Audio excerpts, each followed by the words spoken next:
So good morning guys. तो चलिए start करते हैं आज के यानी कि 7 अप्रैल के इंपॉर्टेंट करंट अफेयर्स को। तो पहले प्रश्न में आपसे पूछ रहे हैं, अभी अंकटाड ने फ्रंटियर टेक्नोलॉजीज इंडेक्स 2024 को जारी किया है, इसमें भारत कौन से स्थान पर है? तो आंसर होगा 36 नंबर पर है भारत। कौन सा इंडेक्स है? Frontier technologies readiness index 2024। किसने जारी किया? अंकटाड ने। फुल फॉर्म होती है United nation trade and development. और इसमें भारत 36वें स्थान पर रहा टोटल 170 देशों में से। इसका जो लास्ट एडिशन था 2022 में आया था, उसमें भारत की रैंक 48 थी और इस बार ये 2024 के लिए आया है, भारत 36 नंबर पर है। तो इसका मतलब ये शो करता है कि भारत का इसमें इंप्रूवमेंट देखने को मिला है। टॉप पर अमेरिका है। तो बताता क्या ये इंडेक्स? ये बताता है कि कोई देश टेक्नोलॉजी को अपनाने में कितना रेडी है, कितना तत्पर है और आर्टिफिशियल इंटेलिजेंस इंफ्रास्ट्रक्चर को बढ़ावा देने में वो कितना काम कर रहा है, उसी के हिसाब से ये रैंकिंग दी जाती है। तो भारत की रैंक याद रखेंगे 36 है टोटल 170 देशों में से। जारी किसने किया? अंकटाड ने जारी किया है। अंकटाड की बात करें, मैंने फुल फॉर्म आपको बताई, United nation trade and development. स्थापना होती है 1964 में। हेडक्वार्टर जेनेवा स्विट्जरलैंड में है और इसके सेक्रेटरी जनरल है रेबेका ग्रिन्सपान। अब ये इंडेक्स वाला प्रश्न है, सूचकांक वाला प्रश्न है। मैं यहाँ पे आपको 2025 में जो भी इंपॉर्टेंट इंडेक्सेस हमने पढ़े वो सारे आपको रिवाइज कराऊंगा, बिल्कुल ध्यान से सुनना। जैसे कि 2023 में वस्त्र और परिधान के निर्यात में भारत का विश्व में कौन सा स्थान है? 6ठा स्थान है। टॉप पर चाइना है। ग्लोबल एजिंग इंडेक्स 2025 में भारत 123वें स्थान पर है। टॉप पर स्विट्जरलैंड है। टॉम ट्रैफिक इंडेक्स आया था, भारत का सबसे भीड़ भाड़ वाला शहर कोलकाता है। टॉप पे कोलंबिया का बैरंक्विला है। QS world future skill index में भारत की ओवरऑल रैंक 25 है। टॉप पर अमेरिका है। कॉफी उत्पादन के मामले में भारत विश्व में 7वें स्थान पर है। टॉप पर ब्राजील है। ग्लोबल फायर पावर इंडेक्स में भारत स्थान पर है। टॉप पर अमेरिका है। एडलमैन ट्रस्ट बैरोमीटर में टॉप पर चाइना है, तीसरे पे भारत है। नीति आयोग के पहले राजकोषीय स्वास्थ्य सूचकांक में टॉप पर उड़ीसा, फिर छत्तीसगढ़, फिर गोवा। फोर्ब्स की वर्ष 2025 की दुनिया की सबसे शक्तिशाली देशों की सूची में भारत 12वें स्थान पर। टॉप पर अमेरिका। अंतरराष्ट्रीय वायु परिवहन संघ की रिपोर्ट के अनुसार भारत को वैश्विक घरेलू उड़ान भार रैंकिंग में पहला स्थान मिला। Global lead green building 2024 ranking में भारत तीसरे स्थान पर है। टॉप पर चाइना है। भ्रष्टाचार धारणा सूचकांक करप्शन परसेप्शन इंडेक्स में भारत 96 पे है। टॉप पर डेनमार्क है। पंचायत हस्तांतरण सूचकांक पंचायत डिवोल्यूशन इंडेक्स में टॉप पर कर्नाटक है। ग्रेट बैकयार्ड बर्ड काउंट में लगातार तीसरे साल सर्वाधिक पक्षी प्रजाति सबसे ज्यादा आपको पश्चिम बंगाल में मिलेगी। उसके अलावा अभी इंडस वैली रिपोर्ट आई थी, उसके अनुसार भारत 2024 में कंपनियों के द्वारा आईपीओ के माध्यम से सबसे ज्यादा धन जुटाया गया भारत में। मेट्रो रेल नेटवर्क में टॉप पर चाइना है, फिर अमेरिका है, तीसरे स्थान पर भारत है। लेकिन सड़क नेटवर्क के मामले में भारत दूसरे स्थान पर है। टॉप पर अमेरिका है। ग्लोबल टेररिज्म इंडेक्स की बात करें, भारत 14वें स्थान पर है। टॉप पर है बुर्किना फासो। वेल्थ रिपोर्ट 2025 आई थी, इसमें टॉप पर अमेरिका है, फिर चाइना, फिर जापान, भारत चौथे स्थान पर है। ग्लास सीलिंग इंडेक्स में टॉप पर स्वीडन है और इकोनॉमिस्ट ने, द इकोनॉमिस्ट ने इसको जारी किया था, वर्किंग वुमेन्स के लिए सबसे अच्छा देश कौन सा है, तो उस तरह की रैंकिंग है। वर्ल्ड हैप्पीनेस इंडेक्स याद रखना, भारत 118वें स्थान पर है। टॉप पर फिनलैंड है। और मुक्त भाषण सूचकांक फ्री स्पीच इंडेक्स में भारत की रैंक 24 है। टॉप पर नॉर्वे है। और अभी 7वीं वर्ल्ड एयर क्वालिटी रिपोर्ट आई थी, टॉप पर चाड है और भारत 5वें स्थान पर है, 5वां सबसे पॉल्यूटेड कंट्री है। और सिपरी की रिपोर्ट के अनुसार अभी विश्व में सबसे बड़ा हथियार आयातक इंपोर्टर कौन है? यूक्रेन है, दूसरे पे भारत है। और अभी दुनिया में सबसे ज्यादा दूध उत्पादक देश ये भारत बन गया है। तो ये 2025 के जो कुछ इंपॉर्टेंट इंडेक्सेस है, सूचकांक है, वो सारे मैंने आपको रिवाइज करा दिए, ध्यान में रखना। अगला प्रश्न देखते हैं। फिर अगले में पूछ रहे हैं कि अभी हाल ही में कृषि समृद्धि का उत्सव रोंगाली बिहू कहां पर आयोजित हुआ? तो आंसर होगा इसका असम में। रोंगाली बिहू, जिसे बोहाग बिहू भी कहा जाता है, असम में मनाया जाने वाला एक प्रमुख त्योहार है जो असमिया नव वर्ष और वसंत के आगमन का प्रतीक होता है। वैसे तो मैं आपको बता दूं ये प्रश्न इंपॉर्टेंट है, एग्जाम में पूछा जाता है ये प्रश्न, लेकिन एक बार एग्जाम में इसे इस तरह से पूछा गया था कि किस महीने में ये त्योहार मनाया जाता है।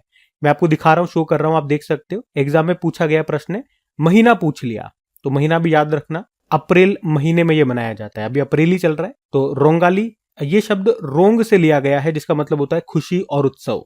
देखो, जब भी असम की बात आती है मैं आपको बताता हूँ यहाँ का एक फेमस त्योहार है बिहू, बताता हूँ। लेकिन ये बिहू यहाँ पे साल में 3 बार या 3 अलग अलग तरीके से मनाया जाता है। एक बार जनवरी में मकर संक्रांति के आसपास जो मनाते हैं उसे माघ बिहू कहा जाता है। एक बैसाख महीने में जो अभी हम मना रहे हैं, अप्रैल के महीने में, ये बोहाग बिहू या रोंगाली बिहू इसे कहते हैं। और एक साल के लास्ट में होता है अक्टूबर नवंबर में, वो कटी बिहू होता है। यहाँ पे फसल की कटाई की जाती है, उस समय ये मनाया जाता है। ठीक है, तो इस 3 तरह से इसको मनाया जाता है। तो बिहू महोत्सव कहाँ का याद रखना, असम का है। ठीक है, अब आज एक काम करता हूँ, असम तो मैं आपको बहुत बार रिवाइज करा चुका हूँ, कुछ इंपॉर्टेंट फेस्टिवल उत्सव महोत्सव में आपको रिवाइज कराता हूँ। देखो फिर अगर पूछे सोनम लोसार त्योहार ये किस समुदाय के द्वारा मनाया जाता है, ये तमांग समुदाय के द्वारा, ये नेपाल में और सिक्किम में मनाया जाता है। और लोसर फेस्टिवल ये मोनपा जनजाति के द्वारा मनाया जाता है, तिब्बती नववर्ष का त्योहार है ये। और ये त्योहार तिब्बत में, नेपाल में, भूटान में, भारत में बात करोगे तो अरुणाचल प्रदेश और लद्दाख वगैरह में मनाया जाता है। सूरजकुंड मेला अभी 38वां संस्करण हुआ था फरीदाबाद में। ये दुनिया का सबसे बड़ा शिल्प मेला है, क्राफ्ट मेला है। और इस बार थीम स्टेट इसमें उड़ीसा और एमपी था और पार्टनर कंट्रीज बिम्स्टेक कंट्रीज थी। दुनिया का सबसे बड़ा झुमुर नृत्य महोत्सव मनाया गया अभी असम में। थाईपुसम त्योहार तमिलनाडु में, और सिमोलू महोत्सव असम में, झुमोयर बिनंदिनी महोत्सव असम में, कागयेद नृत्य महोत्सव सिक्किम में। ये प्रश्न एग्जाम में आ चुका है। मकरविलक्कू त्योहार केरल में, फ्लेमिंगो फेस्टिवल अभी आंध्र प्रदेश में मनाया गया, गान नगाई महोत्सव मणिपुर में मनाया गया। जेलियान ग्रोंग समुदाय के द्वारा 5 दिनों तक चलता है। और ये सारे फेस्टिवल अभी 2025 वाले ही मैं आपको रिवाइज करा रहा हूं, ये अभी हम मना चुके हैं इसी वर्ष, तो ध्यान में रखना। अगला प्रश्न देखते हैं। फिर अगले में पूछ रहे अभी हाल ही में दिल्ली में राष्ट्र स्तर का हमारी परंपरा हमारी विरासत कार्यक्रम किसने आयोजन किया इसका? तो आंसर होगा पंचायती राज मंत्रालय ने। तो अभी पंचायती राज मंत्रालय ने नई दिल्ली में हमारी परंपरा हमारी विरासत कार्यक्रम का आयोजन किया इसने, और इसमें सहयोग किया है झारखंड सरकार ने। तो इस कार्यक्रम का मुख्य उद्देश्य है आदिवासी विरासत को राष्ट्र की सांस्कृतिक और शासन संरचना में एकीकृत करना, क्योंकि आदिवासी समुदाय का सामाजिक, शैक्षणिक और आर्थिक विकास देश के लिए बहुत जरूरी है। और इस साल भगवान बिरसा मुंडा जी की, जिन्हें धरती आबा के नाम से भी जानते हैं, उनकी 150वीं जयंती मनाई जा रही है। तो उन्हीं को ये कार्यक्रम समर्पित है। और बिरसा मुंडा जी की वैसे जयंती कब होती है? 15 नवंबर को, जिस दिन हम राष्ट्रीय जनजातीय गौरव दिवस के रूप में भी मनाते हैं, तो वो भी याद रखना। अच्छा, यहाँ पे पंचायती राज से संबंधित कुछ महत्वपूर्ण प्रश्न मैं आपको बताता हूँ। अभी ये जो शीट मैं आपको करवा रहा हूँ ना, ये मैंने थ्योरी की तरह इसको लिख दिया है, और इसमें से हर लाइन इंपॉर्टेंट है। हर लाइन में ये जो भी कलरफुल हो रहे हैं ना, यहाँ से प्रश्न बन चुके हैं आपके एग्जाम में। देखो, अगर मुझे फादर ऑफ लोकल गवर्नेंस, स्थानीय स्वशासन प्रणाली का जनक किसे कहा जाता है? लॉर्ड रिपन को। 1957 में बलवंत राय मेहता समिति बनाई गई थी, जिसकी ही सिफारिश पर 2 अक्टूबर 1959 को त्रिस्तरीय पंचायती राज व्यवस्था की शुरुआत होती। कहां से होती है? राजस्थान के नागौर से। किसने की थी? खुद जवाहरलाल नेहरू जी ने, उस वक्त के ये प्रधानमंत्री थे। फिर 1992 में 73वां संविधान संशोधन हुआ, जो 24 अप्रैल 1993 1993 में पारित हुआ, और इसके द्वारा ही पंचायती राज को संविधान के भाग 9 और 11वीं अनुसूची में शामिल किया गया। कौन सा आर्टिकल? आर्टिकल 243 से 243O। और 73वां संविधान संशोधन ये 24 अप्रैल को लागू हुआ। इसी कारण से आप लोग 24 अप्रैल ये दिन मनाते हो, कौन सा? राष्ट्रीय पंचायती राज दिवस के रूप में मनाते हो। ठीक है, तो ये सारी बातें याद रखना। सारे एग्जाम में पूछे गए प्रश्न है, मैंने उनको एक साथ थ्योरी की फॉर्मेट में यहाँ पे लिख दिया। कुछ और प्रश्न मैं आपको पंचायती राज से बताऊं तो सुपोषित ग्राम पंचायत अभियान ये मोदी जी ने लॉन्च किया था अभी 26 दिसंबर 2024 को, जिसका उद्देश्य है ग्रामीण क्षेत्रों में पोषण और स्वास्थ्य में सुधार करना। बाकी पंचायती राज मंत्री हमारे राजीव रंजन सिंह हैं, और अभी पंचायत से पार्लियामेंट 2.0 का उद्घाटन किया था हमारे लोकसभा अध्यक्ष ओम बिरला ने। और पंचायत हस्तांतरण सूचकांक 2024, पंचायत डिवोल्यूशन इंडेक्स हमने देखा भी अभी, कर्नाटक इसमें टॉप पर है। और अभी पंचायती राज मंत्रालय ने ही सशक्त पंचायत नेत्री अभियान को शुरू किया है, जिसका उद्देश्य है महिला पंचायत नेताओं को सशक्त बनाना और स्थानीय शासन में उनकी भागीदारी बढ़ाना। ये सब पॉइंट्स ध्यान में रखना। अगला प्रश्न देखते हैं। फिर अगले में पूछ रहे अभी हाल ही में प्रधानमंत्री नरेंद्र मोदी ने किस राज्य में भारत के पहले वर्टिकल लिफ्ट समुद्री पुल न्यू पंबन ब्रिज का उद्घाटन किया? तो आंसर होगा तमिलनाडु। तो अभी 6 अप्रैल 2025 को प्रधानमंत्री नरेंद्र मोदी ने तमिलनाडु में नए पंबन ब्रिज का उद्घाटन किया है। ये देश का पहला वर्टिकल लिफ्ट समुद्री पुल है, और ये 100 साल पुराने पंबन ब्रिज की जगह लेगा। ये पुल रामेश्वर द्वीप को मुख्य भूमि पर मंडपम से जोड़ता है। पुल की लंबाई की बात करें तो 2.07 किलोमीटर है। बनाने में लागत आई है 700 करोड़ रुपए। इस पे ऊपर से तो ट्रेन चलेगी, और जब जहाज आएगा समुद्र में तो ये ऊपर उठ जाएगा और नीचे से जहाज निकल जाएगा। तो अभी इसका मोदी जी ने उद्घाटन कर दिया, ये ध्यान में रखना। अच्छा, इसकी लंबाई तो 2.07 किलोमीटर हो गई। अगर ये बात करें, ये लिफ्ट होता है ना, ऊपर ऊपर की तरफ उठता है, तो कितनी हाइट तक ये ऊपर उठ सकता है? तो 17 मीटर, ये भी याद रख लेना। जब जहाज आएगा तो 17 मीटर तक ये जो वर्टिकली लिफ्ट होने वाला जो इसका ये वाला हिस्सा है, ये ऊपर उठ जाएगा इतना, 17 मीटर तक। अब यहाँ पे कुछ इंपॉर्टेंट ब्रिजेज ही मैं आपको, जो ब्रिज हैं जो न्यूज में रहे हैं, जो पुल हैं, वो आपको रिवाइज कराता हूँ। तो देखो, अगर पूछे भारत का सबसे लंबा डबल डेकर पुल कहां बना है? नागपुर में। भारत का पहला केबल स्टे रेल पुल, ये आपको अंजी खड़ पुल मिलेगा जम्मू कश्मीर में। भारत का सबसे लंबा नदी पुल डॉक्टर भूपेन हजारिका या डोला सादिया ब्रिज इसको कहते हैं, असम में मिलेगा। 9.15 किलोमीटर लंबा है ये, असम और अरुणाचल प्रदेश को जोड़ता है। दुनिया का सबसे लंबा कांच का पुल ये वियतनाम में मिलेगा, जिसे व्हाइट ड्रैगन कहते हैं, 632 मीटर लंबा है। भारत का सबसे बड़ा स्काई वॉक पुल तमिलनाडु में मिलेगा, 570 मीटर है लंबाई इसकी। और दुनिया का सबसे ऊंचा ब्रिज ये बन रहा है जम्मू कश्मीर में, ये एक रेल ब्रिज है, चेनाब नदी के ऊपर बन रहा है। और कितना ऊपर? 359 मीटर इसकी हाइट है, इतना ऊंचा ये बन रहा है। लंबाई है 1315 मीटर। और दुनिया का सबसे लंबा प्लेटफॉर्म ये आपको कर्नाटक में हुबली रेलवे स्टेशन में आपको मिलेगा, जिसे अब श्री सिद्ध रुदा स्वामी जी के नाम से जाते हैं इस स्टेशन को। इस स्टेशन की प्लेटफॉर्म की लंबाई कितनी है? 1507 मीटर।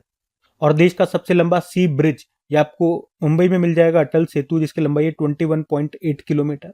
भारत की सबसे लंबी रोड टनल ये चेनानी नासेरी सुरंग है, जिसे अब डॉक्टर श्यामा प्रसाद मुखर्जी के नाम से जानते हैं जम्मू कश्मीर में। और साथ ही ये एशिया की सबसे लंबी बाई डायरेक्शनल हाईवे टनल भी है, जिसकी लंबाई है 9.28 किलोमीटर। भारत की सबसे लंबी रेलवे सुरंग पीर पंजाल रेल सुरंग है, ये भी आपको मिलेगी जम्मू कश्मीर में, जिसकी लंबाई है 11.2 किलोमीटर। पर अब याद रखना कि अब T50 ये सबसे लंबी हो गई है, जिसकी लंबाई है 12.70 किलोमीटर। अभी तक ये पीर पंजाल रेल सुरंग थी, लेकिन अब T50 सबसे लंबी हो गई है। और अटल टनल ये आपको हिमाचल प्रदेश में मिलेगी, जिसे रोहतांग सुरंग पहले कहते थे, और इसकी लंबाई है 9.02 किलोमीटर। और इसके लिए आप कह सकते हो कि ये 3000 मीटर या 10,000 फुट की ऊंचाई पर भारत की सबसे लंबी हाईवे सुरंग है। ठीक है, तो ये सब भी ध्यान में रखना। अगला प्रश्न देखते हैं। फिर अगले प्रश्न में पूछ रहे हैं, हाल ही में अग्निशमन एवं बचाव सेवाओं का डीजीपी किसे नियुक्त किया गया? तो आंसर हो जाएगा सीमा अग्रवाल को।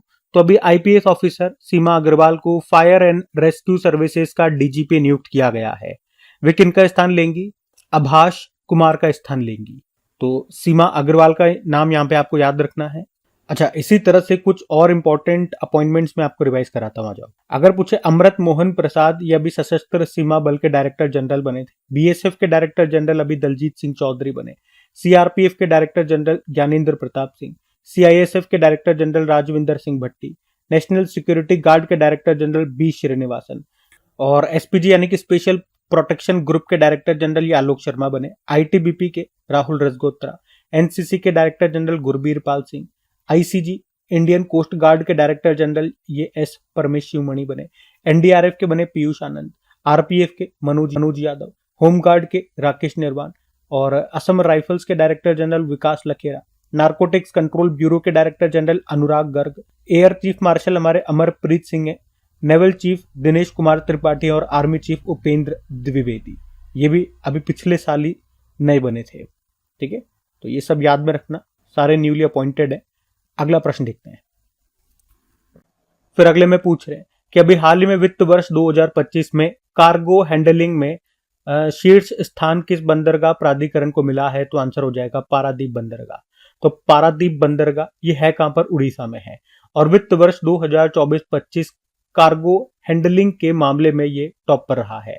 कार्गो हैंडलिंग मतलब जैसे जहाजों पर लोडिंग अनलोडिंग करना, सामान उतारना चढ़ाना, तो ये सब कार्गो हैंडलिंग का मतलब हो गया।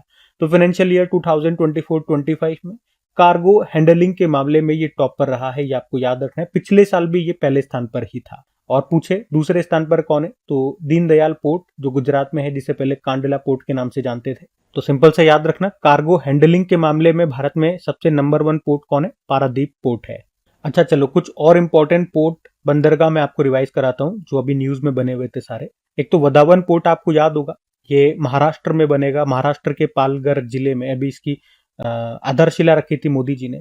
और वर्ल्ड बैंक ने जो भी कंटेनर पोर्ट परफॉर्मेंस इंडेक्स 2023 जारी किया था, उसमें टॉप इंडियन पोर्ट ये विशाखापत्तनम पोर्ट था, पूरे विश्व में ये 19वें स्थान पे था। चाबाहार पोर्ट ये आपको ईरान में मिलेगा, और इसमें जो शाहिद बेहस्ती टर्मिनल है उसको भारत ने लीज पे ले लिया 10 सालों के लिए। सितवे पोर्ट आपको म्यांमार में मिलेगा, कांके संतुराई पोर्ट श्रीलंका में, पारादीप पोर्ट उड़ीसा में, दार एस सलाम पोर्ट तंजानिया में, हाइफा पोर्ट इजराइल में। भारत की पहली एकीकृत कृषि निर्यात सुविधा ये शुरू हुई थी जवाहरलाल नेहरू पोर्ट। मोंगला पोर्ट बांग्लादेश में है, ग्वादर पोर्ट पाकिस्तान में है, चीन ने बनाया। और विजिंगम पोर्ट ये आपको केरल में मिलेगा, भारत का पहला पूर्ण रूप से विकसित गहरे पानी का ये ट्रांसशिपमेंट पोर्ट है। और मोंगला बंदरगाह मैंने आपको बता दिया बांग्लादेश में भारत ऑपरेट करेगा। दुक्कम पोर्ट ओमान में, कांडला पोर्ट ये वही गुजरात में है जो जिसका नया नाम दीनदयाल पोर्ट हो गया। गोपालपुर पोर्ट उड़ीसा में है, मुंद्रा पोर्ट गुजरात में, हजीरा पोर्ट गुजरात में, धामरा पोर्ट उड़ीसा में। ये पोर्ट सारे न्यूज में रहते हैं किसी न किसी कारण से, तो सारे मैंने आपको रिवाइज करा दिए जो भी न्यूज में बने हुए थे। ध्यान में रखना कौन कहां पर है। अगला प्रश्न देखते हैं। अच्छा, हमारे शिपिंग मंत्री कौन है ये भी बता जाओ। सर्बानंद सोनोवाल है। ठीक है, अगला देखते हैं अभी। फिर अगले प्रश्न में पूछ रहे हैं, हाल ही में युवा स्पार्क के संस्थापक आकर्ष श्रॉफ को किस श्रेणी में योगदान के लिए राष्ट्रीय युवा पुरस्कार से भी सम्मानित किया गया? तो आंसर होगा प्रारंभिक शिक्षा। तो बंगलुरु की एक संस्था है युवा स्पार्क, जिसके संस्थापक हैं आकर्ष श्रॉफ, और अभी इन्हीं को राष्ट्रीय युवा पुरस्कार से सम्मानित किया गया। क्यों? तो उन्हें भारत में प्रारंभिक बाल्यावस्था शिक्षा को बढ़ाने, और आपको पता है ग्रामीण क्षेत्रों में शुरुआती शिक्षा की जो शुरुआत होती है वो आंगनबाड़ी से होती है, तो आंगनबाड़ी का डिजिटलीकरण करने के लिए, ग्रामीण शिक्षा बुनियादी ढांचे में नवाचार करने के लिए उन्हें अभी राष्ट्रीय युवा पुरस्कार से सम्मानित किया गया। और कौन देता है ये सम्मान? युवा मामले और खेल मंत्रालय के द्वारा, जिसके मंत्री है मनसुख मांडविया। और ये जो सम्मान है, ये जो पुरस्कार है राष्ट्रीय युवा पुरस्कार, ये 30 साल से कम उम्र के युवाओं को दिया जाता है जिन्होंने राष्ट्र विकास और सामाजिक सेवा में महत्वपूर्ण योगदान दिया हो। वैसे ये इस साल 24 व्यक्तियों को दिया गया, उसमें एक नाम ये भी है आकर्ष श्रॉफ, तो इनका नाम याद रखना। अब पुरस्कार वाला प्रश्न है, चलो कुछ इंपॉर्टेंट अवार्ड्स में आपको आज रिवाइज कराता हूं। और जो आज मैं आपको अवार्ड्स रिवाइज कराऊंगा ये 2024 वाले रिवाइज करा रहा हूं, जो इंपॉर्टेंट अवार्ड्स। जैसे अभी 54वां Dada Saheb Phalke life time achievement award 2022 के लिए मिथुन चक्रवर्ती को दिया गया। सैन्य gender advocate of the year award 2023 Radhika Sen को मिला। शॉ पुरस्कार, जिसे पूर्व का नोबेल कहते हैं, श्रीनिवास आर कुलकर्णी को मिला। साहित्य अकादमी फेलोशिप अवार्ड रस्किन बॉन्ड को मिला। ट्यूरिंग पुरस्कार 2023 कंप्यूटिंग का नोबेल पुरस्कार इसको कहते हैं एवी विक्टरसन को मिला। अंतरराष्ट्रीय बुकर पुरस्कार 2024 जेनी अर्पेनबेक को मिला, उनके उपन्यास काइरोस के लिए, और इसमें ट्रांसलेटर कौन है? Michael Hoffman. Wheatley gold award, जिसे ग्रीन ऑस्कर कहते हैं, 2024 का मिला पूर्णिमा देवी बर्मन को, असम की है। 2024 का लच्छू महाराज पुरस्कार पंडित राजेंद्र गंगा नाई को मिला।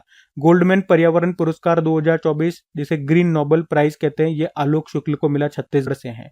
कीस मानवतावादी पुरस्कार 2021 रतन टाटा जी को मिला, और 2023 का बिल गेट्स को। वर्ल्ड प्रेस फोटो 2024 का खिताब जीता है मोहम्मद सलेम ने।